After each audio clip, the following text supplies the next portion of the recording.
Здравствуйте, дорогие ребята! Обычно мы с вами, вы помните, любили усаживаться у нашего уютного камина и читать ваши любимые сказки.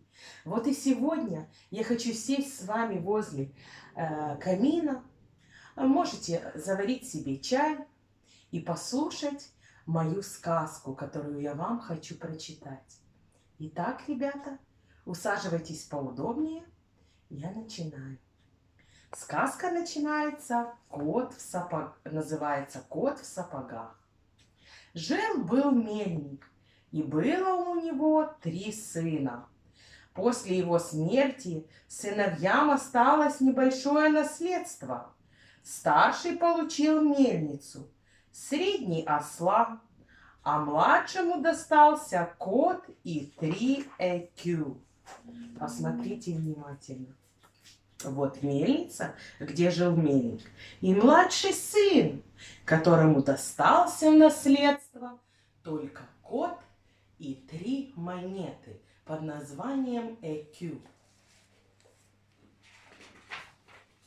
«Что прикажете делать с котом и 3 ЭКЮ?» — приуныл младший сын. «Хватит горевать, хозяин», — сказал ему кот. «Дали бы мне лучше приличную одежду и пару сапог». Юноша, вспомнив, что это очень хитрый кот, достал ему все, что тот попросил. Одевшись, кот поймал несколько жирных кроликов и посадил их в белый мешок. Посмотрите внимательно. Видите, как оделся кот?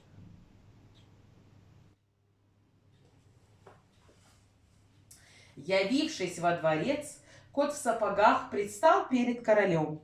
«Это подарок вашему величеству от моего хозяина маркиза Карабаса», — сказал он, протягивая королю мешок с кроликами.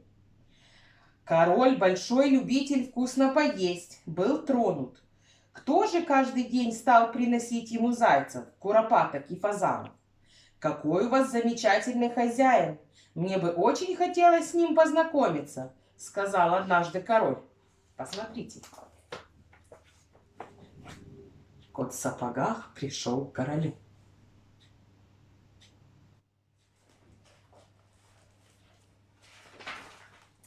И вот в одно прекрасное утро, узнав заранее, что король будет проезжать в своей карете мимо реки, кот привел туда хозяина, сказал, чтобы тот разделся и залез в воду.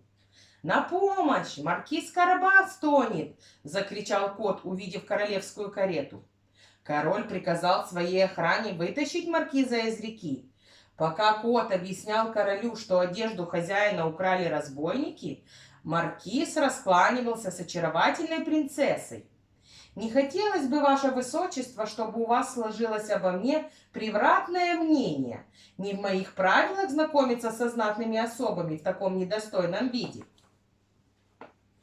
Посмотрите, пожалуйста.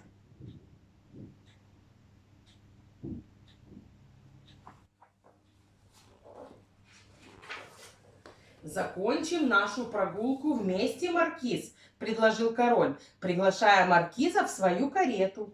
А тем временем кот в сапогах, довольный тем, что все идет по его плану, направился к крестьянам, косившим луг. «Эй, добрые люди!» — крикнул он.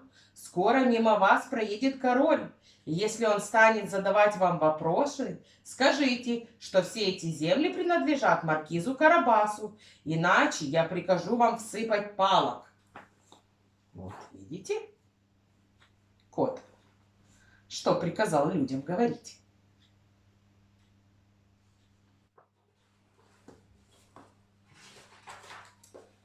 Затем кот оббегал всю округу, и каждому встречному он повторял одно и то же. «Скажите королю, что все это принадлежит маркизу Карабасу». Вдруг он увидел возвышавшийся на холме великолепный замок.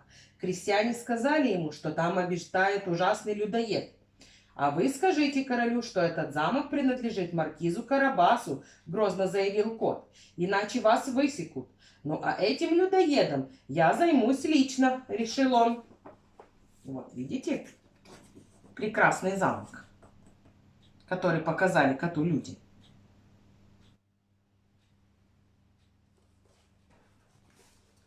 Кот в сапогах постучал в ворота замка, и слуга проводил его к людоеду. Тот оказался огромного роста и очень толстым.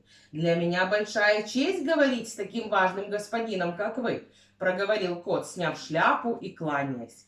Людоед, которого позабавили такие утонченные манеры, принял кота в сапогах со всей вежливостью, на какую только был способен.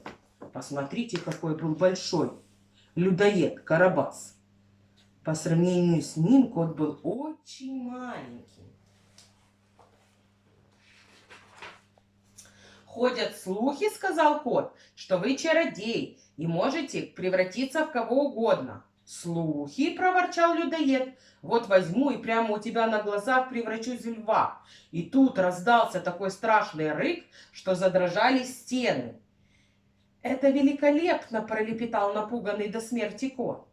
«Ходят еще такие слухи, — сказал он, придя в себя, — что вы можете превращаться в совершенно крошечное животное, например, в мышку, — добавил кот.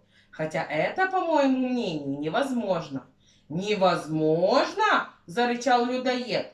«Ну тогда раскрой пошире глаза». И в тот же миг он превратился в мышь. А коту только того и надо. Стремительный, как молния, он бросился на мышь и проглотил ее. Посмотрите, ребята. Вначале людоед превратился в большого грозного льва, а потом в маленькую мышку, которую кот попытался словить.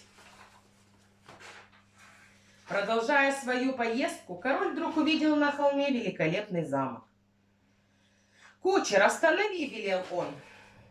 «Я хочу поговорить с крестьянами». «Эй, любезный, чей это замок на холме?» «Маркиза Карабаса», — ответили те хором. «Маркиз, какой у вас великолепный дом!» — сказал король своему гостю. «Я бы с удовольствием навестил вас». И он приказал кучеру ехать вперед по аллее, ведущей к замку. А вот ехал король и увидел замок. Посмотрите, на холме.